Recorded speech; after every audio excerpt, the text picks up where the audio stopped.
everybody. This is what's it called? A local event. Local event. I had to try and dig up the description of Shireen's bio because for us she's just Shireen. Shireen, that's right, absolutely. Horizontal professor. Dr. Shireen Hunter is a research professor at Georgetown University in the School of Foreign Service here in our center. And she was actually a visiting professor here from 2007 to 2014. And she is working on a project on reformist Islam funded by the Carnegie Corporation.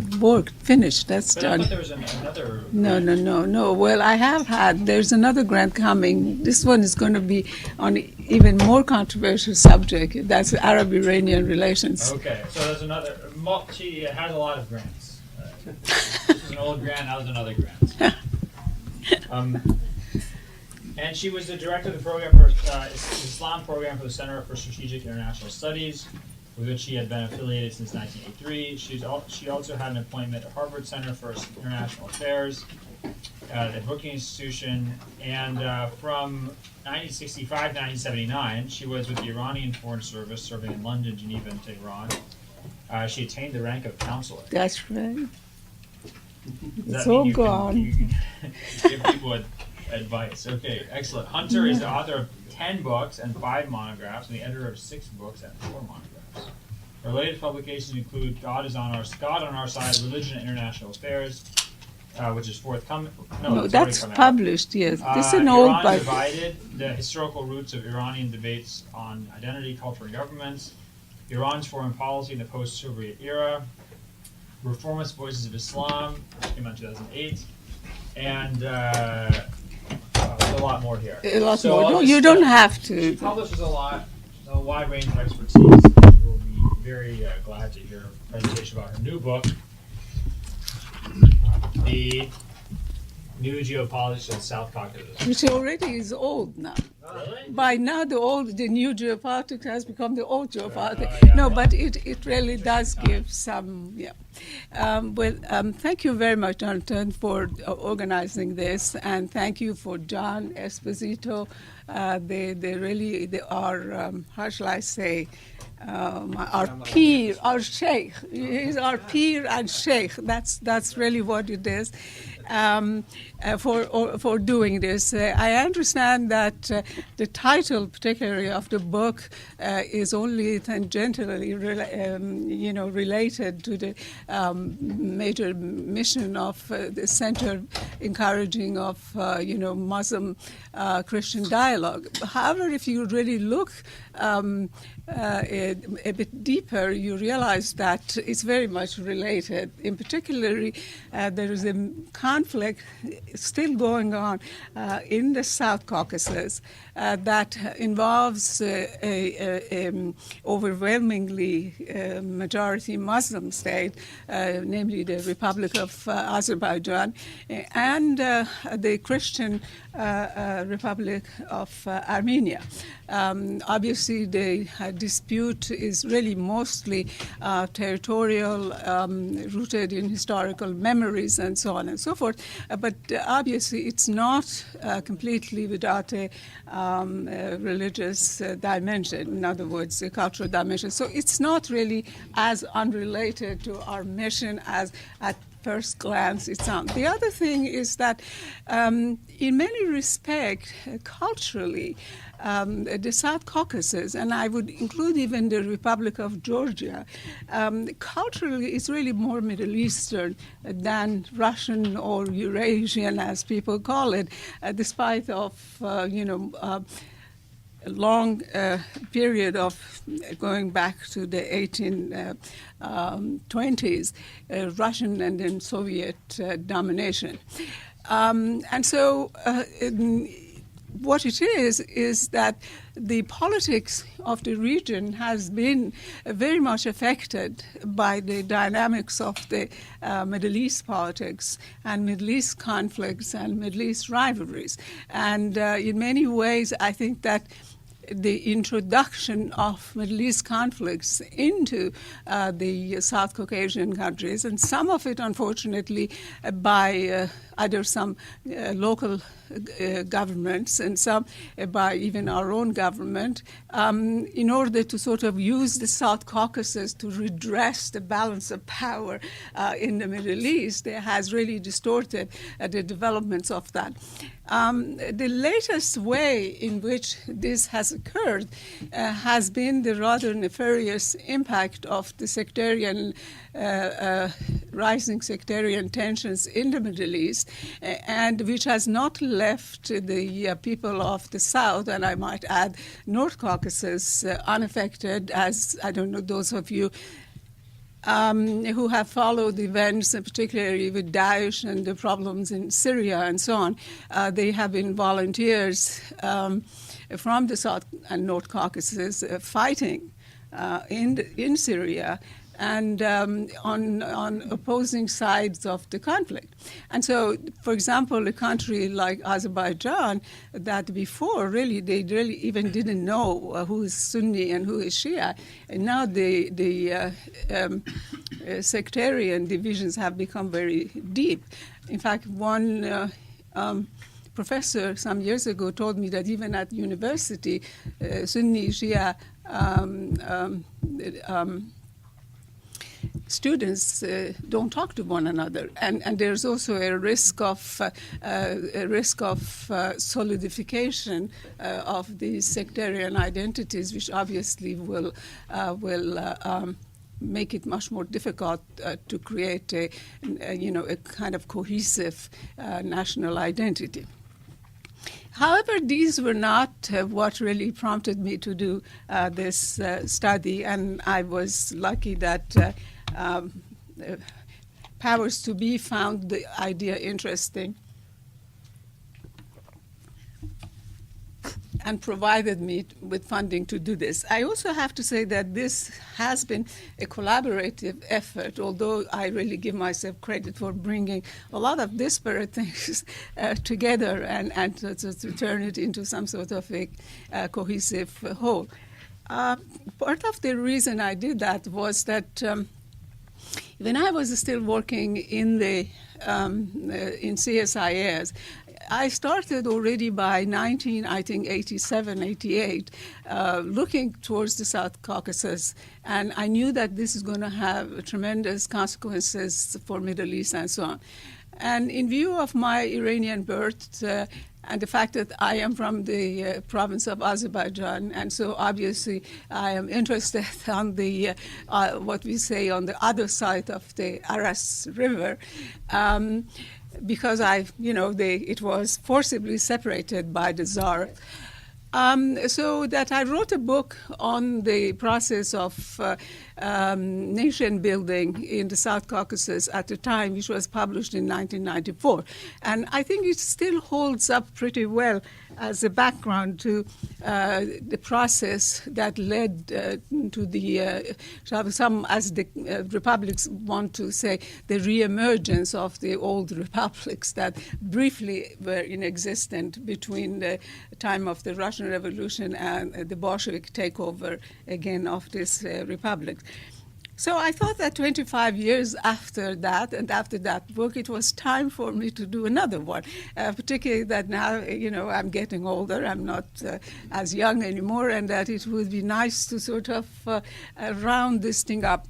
The other thing, however, I felt very, that was useful, that what happened in the South Caucasus actually could have implications, and it still does, about the whole notion of what I call artificial nation building.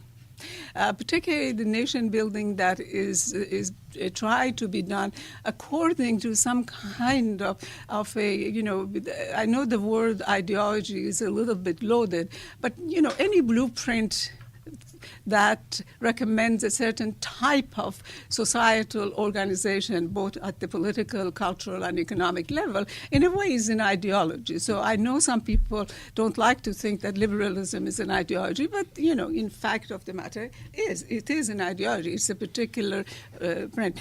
That to find out whether this works, the fact is that it doesn't. Not only, and I would have thought that one should have learned a lesson from the Soviet experience, because Soviets really tried to, as they called it, to create not only a different society, but also to create a different human being, homo sovieticus. In other words, a person that really has shed all the historical baggage, all the cultural baggage, all the religious baggage. It's a kind of a born again that somehow, almost also genetically you have been born again. And it showed that, no, this doesn't work something. It's no sooner Gorbachev had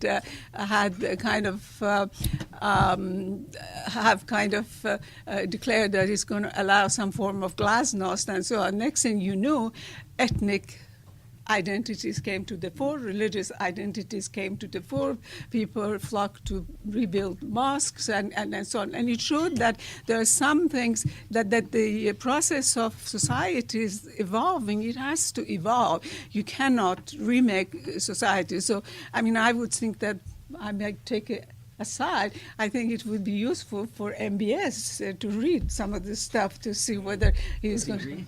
I don't know. That's it.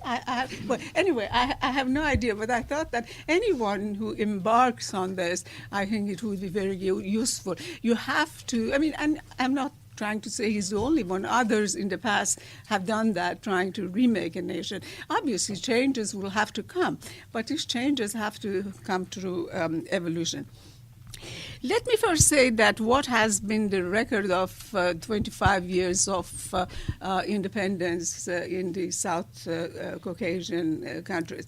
I think that the record is very much mixed, but definitely falls far short of what everybody was hoping, that they're going to have, very vibrant economies, become integrated into international markets and entrepreneurial system, a free market. It's going to become democratic, and human rights will flourish, and so on and so forth. I'm sorry to say that this has not happened. And that quite the opposite. Atavistic forces have been far more stronger, and old patterns, which both traditional patterns of authoritarian rule of kings and czars and so on, but also the Soviet system, the marks of those experiences are still strong. So the economies are still very much ridden by you want to call them oligarchs or you want to call them whatever, but very much economy is dominated by few groups, either families or individuals. The disparities are fairly significant, and democracy also, it really doesn't exist. Relative exception, I would say, is Georgia, but Georgia also has been traumatized by a lot of, particularly the Russian impact. Azerbaijan economically has fared better, but that is the case of the oil economy, and that is not a very surprise. On other thing, it's amazing how the sort of monarchical tendencies have come to the fore. The Heydar Aliyev, cult of Heydar Aliyev has exceeded the cult of Ataturk, and it's the Heydarism, as my author in here has called it, is even more exaggerated than Ataturkism. And of course, Ilham Aliyev, I think, is trying to to prepare the ground for his son, and I suppose his son's sons. Of course, these are the plans of mice and men that come undone, depending what God, really wants. However, I don't want to put the blame too much on the individual governments. One of the terrible things that has affected the dynamics of this region has been conflicts. I think I should watch the clock a little bit. Has been conflict, and the conflicts. The most important, obviously, has been the Nagorno-Karabakh conflict, the Armenian and Azerbaijani conflict over this enclave, but also other conflicts, like somebody mentioned South Ossetia and North Ossetia, and so on. As in parts of Middle East and so on, these are also, I think we should not underestimate the impact of colonial, what I call gerrymandering, on the later developments of the societies. I think that Stalin's nationality policies and Stalin's policy of divide and rule was destined to create this situation. They have refused to, Russians, so even up to now, they have refused to come on one side or another and settle this conflict. Either Karabakh belongs to Azerbaijanis or it belongs to Armenians, but you have at some point settle this, otherwise this has been going on. It has led to excessive and sometimes extremist nationalism. It has poisoned interethnic relations, obviously, it allowed a lot of corrupt elite to manipulate this conflict in order to consolidate their power and really deny certain basic rights and so on. Ossetia and so on are obvious examples. These were done. Russians could have created a single Ossetia, which they should. They are some of the original people of the region, related to the Persians, they were there way before the Turkic tribes came, but they didn't. They divided into a North Ossetia, South Ossetia, and all sorts of things that I don't want to bore you with that. Last, I'd like to say a couple of words on the dynamics of the international and regional politics. And in this context, I'm going to say how the Middle East politics have really negatively affected this region. Obviously, South Caucasus has been a sort of a geopolitical area for a long time, and the crossroads of empires and people and various ethnic groups and so on. So, the ancient rivalries that has had an impact is obviously the rivalry between the Persian Empire and the Roman Empire. And Armenia was the sort of frontier state, once dominated by the, and finally they decided to sort of divide. And so it's there. And so the complex, after that, it became a crossroads for, an era of competition for Western and Russian, Imperial Russia, the famous so-called Peter's Testament, which I really don't know whether it's true or not, but that you have to get to the warm waters. And of course, to get to the warm waters, you have to go through the South Caucasus to get the Black Sea and to get to eventually to the Persian Gulf. And so that continued. One would have hoped, and I certainly hope, that once the Cold War was over, that this rivalry could be somewhat tempered, and that in general international relations will move more into a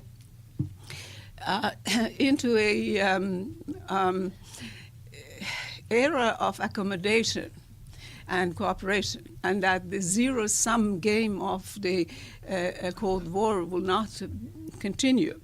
Well, I was wrong, obviously, and now we see that what has happened really makes the Cold War rivalries pale in magnitude. At least during the Cold War, there were some restraints on the great powers. Now, no, Russians move into Syria, bomb whoever they want. We are there doing things. Even local governments now have no more, restrained by the great power patron. I mean, and obviously this has affected the South Caucasus.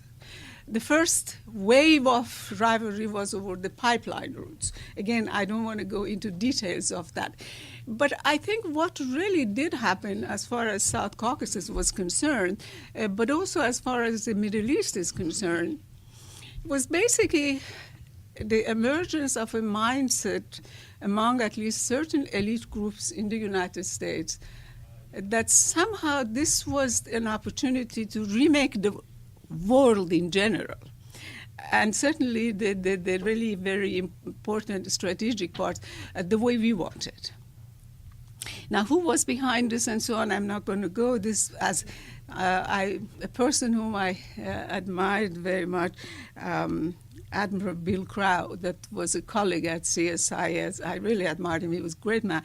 He used to say, this is above my pay grade, and this is above my pay grade. I can't go into that. But certainly I think that the Middle East drivers were in this. And I think that very much Middle East rivalries determined, I think, American policy vis-a-vis the South Caucasus and created a lot of distortions. And of course, the main American concern in the Middle East is not just the nuclear weapons and so on. The minute the Cold War happened, even before the collapse of the USSR, U.S. policy changed as far as Iran particularly was concerned. So basically, in some ways, although I find this very strange, because Iran, really, despite everything people say, if Iran was so omnipotent, why they can't do so many things that they can't do? But somehow, they say containment of Iran. So Iran became, they sort of almost really replaced the USSR as the focus. So cutting the Iranian interaction at all with the South Caucasus became a major element of U.S. policy. And, whether Iran cannot have no road can go through Iran, South Caucasus connecting, no oil pipeline can go, and so I don't want to get into that. But this had a distorting impact. Parallel with this, they gave an excessive role to Turkey. And this also had a very, for example, a small country like Armenia, whether we like it, I know maybe I should be careful because otherwise I will have Turks after me too. Whether or not there was an Armenian genocide. I mean, you don't have to send them to places and kill them all. But if you let them go on a journey and no food, no water, and so on, I mean, there was an Armenian genocide. And so when you make Turkey the lord of the South Caucasus, what would Armenia do? In fact, in the book, because this is, as I'll say, I want to also give credit to the authors that contributed to this study, that the problem became, as some people said, Azerbaijan is paying the penalty of Turkey's crime vis-a-vis Azerbaijan. Because for Armenians, Turk is a Turk. And since they insist that Azerbaijan is our Turk, linguistically, yes, but I don't want to get into the ethnicity and all that. The point is that this makes it much more difficult for Armenians to do that. Then Armenia has been punished because they have better relations with Iran. What else do you want Armenia to do? A landlocked country that can't go anywhere. So I'm just saying is that this has very much, and this wasn't necessary. And then the other thing, for example, is, in my humble opinion, excessive Israeli influence on the politics. In fact, tensions in Iran-Azerbaijan relations are greatly because of that. And the other thing is that it has given the Azerbaijanis the notion which is, of course, beginning to change a little bit, that if you make friends with Israel, then you can do whatever else you want because America and Westerners are not going to do anything for you. And no, it's true. That's a fact. So you can have human rights abuses or whatever else you want. Nobody is going to say, which I don't think is correct because eventually this will have to. The other problem of this policy has been that the specter of conflict, at least since the Iraq invasion, has been hovering over the South Caucasus. I remember in 2005, I visited Yerevan, and I met a lot of people, and their main concern was, will U.S. attack Iran? An attack on Iran will bring in South Caucasus very much into this conflict, because if there is, as a result of a U.S. attack or a Saudi attack or whatever, a kind of, who knows, some sort of, or the incitement of civil war or whatever, Azerbaijan is inevitably will be involved in maybe on opposing side, because although Heydar Aliyev government is very secular, it actually persecutes the Shias and so on. One of the largest groups that go to Iran every year are Azerbaijanis. About 1 million Azerbaijani every year go to Iran. And so these are the sort of things that are not so easily cut, you know. And so the genesis of the book was that hopefully, and then I will stop, was when Iran had the nuclear agreement, the JCPOA. And with some like-minded colleagues and so on, when I was talking, we thought that, you know, the JCPOA could open up all sorts of possibilities for the South Caucasus. In other words, this could lead to hopefully improvement in U.S.-Iran relations and so on and so forth. And, you know, things might move forward, and that would mean that we could have joint, for example, programs and investment opportunities, which involves everybody. The fact is, neither Iran nor Turkey is going to be able to dominate the South Caucasus. Nor Russia will be allowed to do everything that it wants. And if Russia thought, and I think one of the biggest mistakes both Russia and Saakashvili was that 2008 Russian-Georgian war. I guess I would say, I mean, I know this is going to be on the internet and all that, but, you know, I'm too old to worry about those things anymore. No, really, I think old age brings a certain freedom, which is marvelous. So you don't have to worry about, you know, your next job or anything. This is it. This is my last job. And so the thing is that Saakashvili went too far in defying Russia. And I think that Russia also perhaps overreacted by just going into that. But the red lines were drawn. I think Georgia understood that U.S. is not going to risk a war with Russia over Georgia. And the Russians also understood that this is not going to be without some sort of price for them. And so now we have another frozen conflict in the South Caucasus, namely South Ossetia and, of course, Abkhazia, which I don't want to get into that. To sum up, I think several things comes out of it. One is that history and geography, even after periods of eclipse, have a way of reasserting themselves.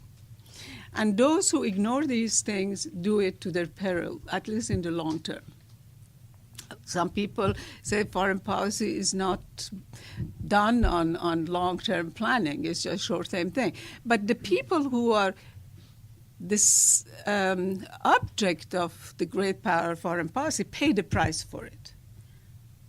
and this, I think, morally is something that people should realize that. I mean, we see everything in a statistic. Another 200 Yemeni died. Another 4,000 Yemeni children died of, for what? You see, and war has become much more destructive than it was when the Romans and the Persians fought, or when the. I think that this is something we realize. Geography is very much. Azerbaijan, no matter what, cannot ignore Iran because they are next cheek to cheek. They live together. Same thing with Russia, part of Europe, and I think that's a very laudable thing. If I had to choose, I would too. But Russia is next door, so you have to manage this. And I think it would be much better if great powers, whether it's Russia, U.S., Europe, and so on, realize this and try to work out deals that satisfy their basic security concerns, but allow some room for regional dynamics act themselves. The other conclusion is that remaking of nations and creating new ones and creating new states and so on is a very difficult. And it really requires a very intrepid person or country to try to embark in that. And I think that even, not that we shouldn't help, I mean, I don't mean by me or our groupings here, but in general, international community such as it is. But we also have to be a little bit humble about the possibilities of doing that, because then in the process we could do more damage than good. So I would say, if you want to do it anywhere else, and then one, slowly, moderate measures through more kind of inclusive thing. Secondly, working with the internal realities as well as the regional realities. Trying to redo a country or trying to redo an entire region according to a blueprint, I think, ends in a lot of suffering and also a lot of material and other costs for those who try that. So thank you for coming here, and this is it. And you want to know more, please go buy the book. Help a struggling academic.